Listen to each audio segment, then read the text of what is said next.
Yo, what's good with it? It's the homie MACK, music, art, culture, knowledge. Each one teach one, peace and love. Reporting live from the Dogon. You know what it is.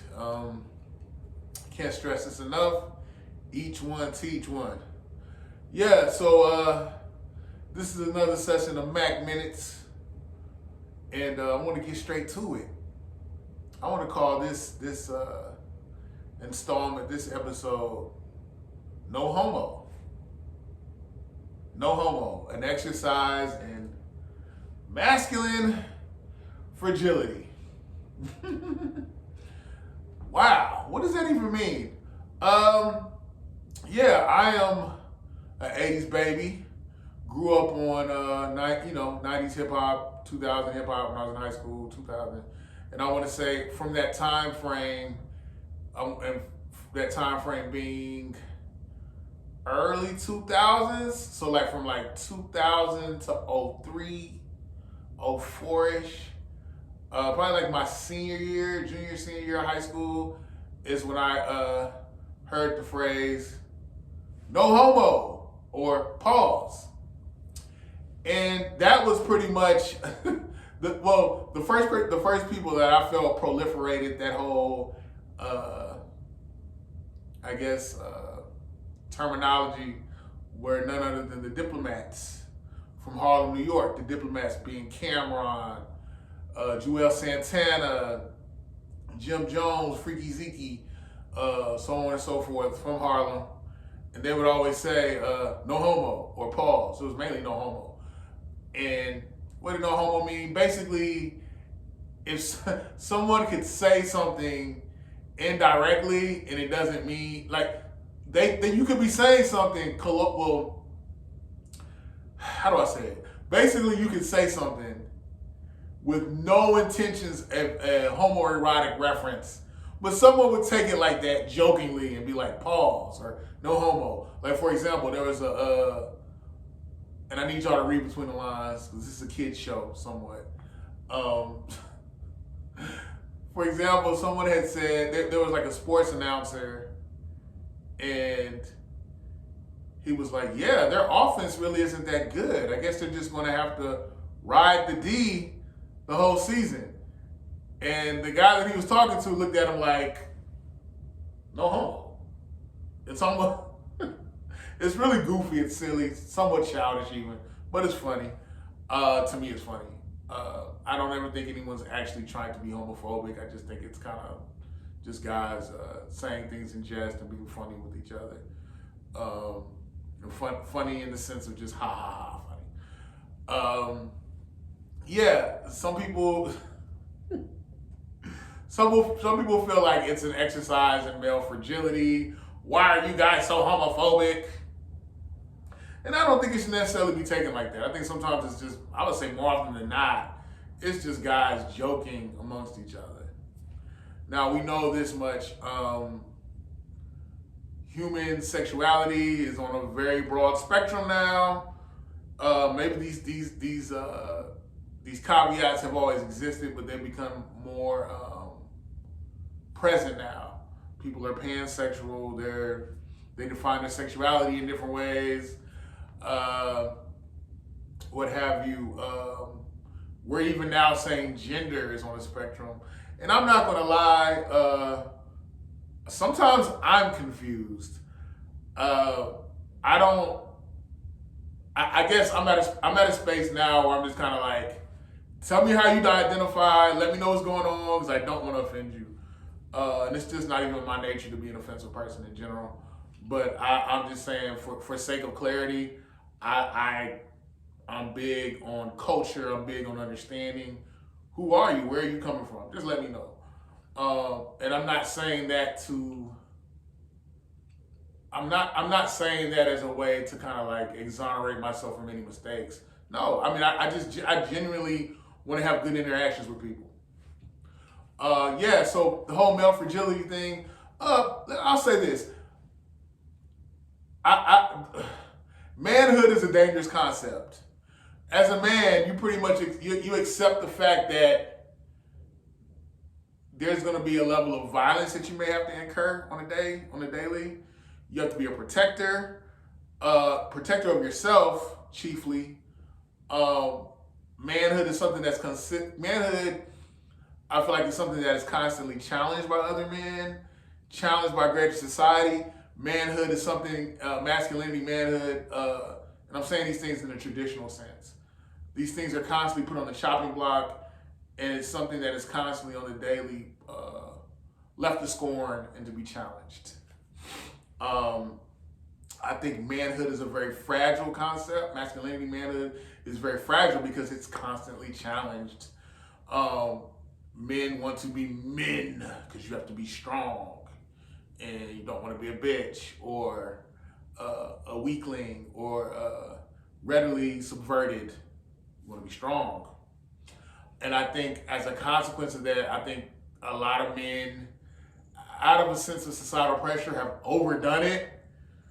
You know, like I just have they walk around with the mindset, I have the biggest penis on the block. I have the biggest guns.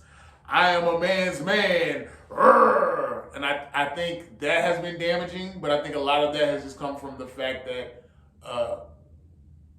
the male psyche is fragile. And I don't even want to just relegate that to men. I think humans in general, when it comes to how they are self-defining, how they view themselves, how they present themselves to the world, I think it's fragile. Just so happens in the social order, the social pecking order, traditional manhood, you are put on the chopping block first. And Maurice, Mac, how did you get here? You talk about no homo.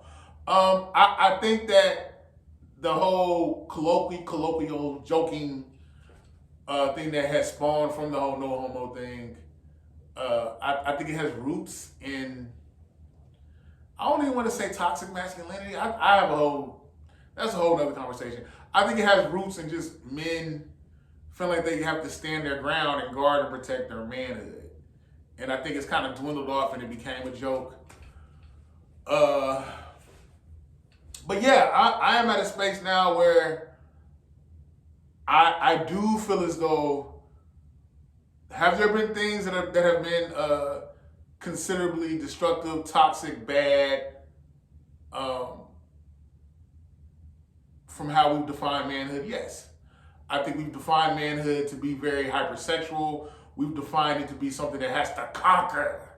You're a man. You conquer women's bodies. You conquer other men. Conquer other men in a non-sexual way, i.e. politics, your religion, whatever to push your in forward. That's what a man does. It's manifest destiny out this mofo. You know, and that can be very damning, eviscerating even unto men themselves. I think that, what is it? I think Eldridge Cleaver, I remember reading in Soul and Ice, he said competition is a law of competition is a law of the jungle. Cooperation is the law of civilization. Competition is the law of the jungle. Cooperation is the law of civilization. So yeah, I think that, and I guess this comes from this capitalist mind frame. It's like attack, attack, attack, fight, fight, fight. And it shouldn't be that way. I should be able to exist in my space freely, so long as I'm not doing any things that are destructive to other people's well-being. The whole cooperation piece. We should be all, the thing that makes the human animal, I guess, more sophisticated is the makeup of our brains, our psychology. We can think complex thoughts, in general, and we can have honest conversations. We can find a middle ground. We have the ability to reason. We have the ability to find a higher ground, be elevated in our consciousness, and we don't have to tear each other down. We should be able to allow people to exist in the space they so choose, and find a middle ground so long as it is not destructive to greater society. So yeah, I get it, no homo. I get how people are saying, you men are so weak, you guys are so fragile, you guys are insecure. Society made it that way.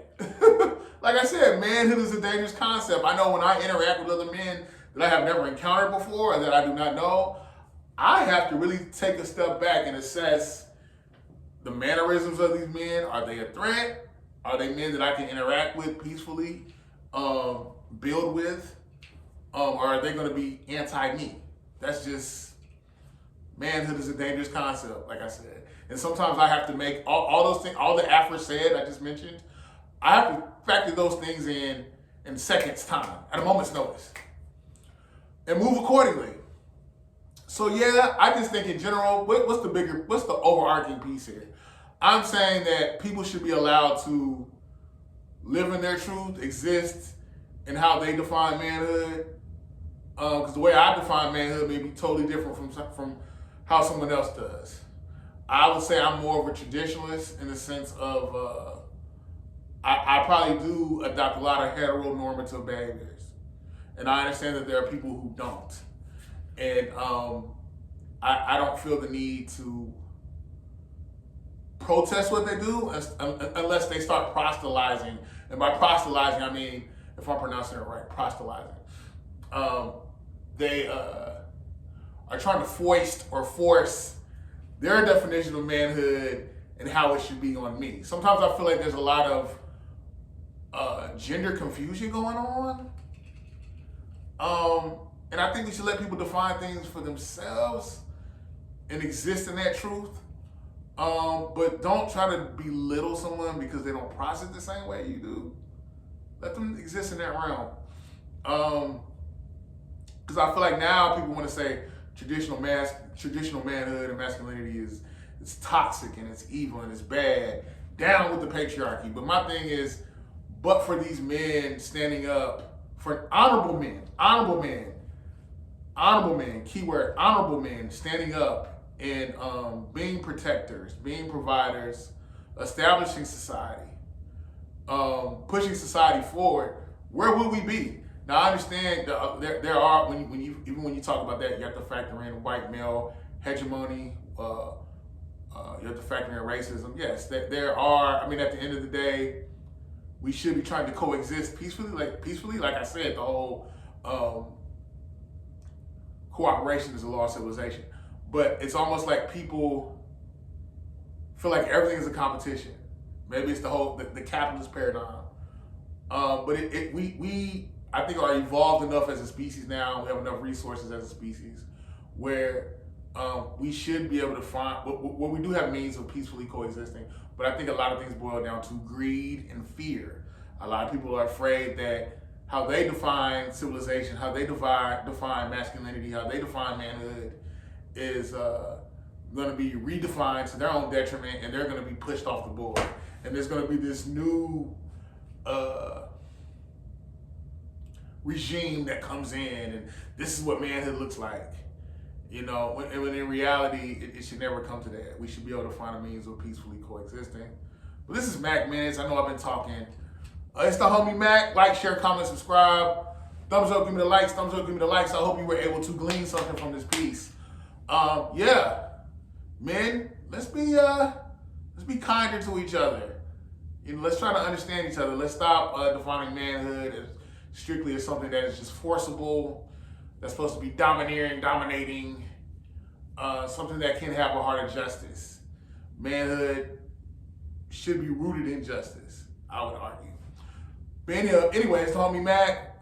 Like, share, comment, subscribe, thumbs up, give me the likes, thumbs up, thumbs up, thumbs up, thumbs up, thumbs up, thumbs up, give me the likes.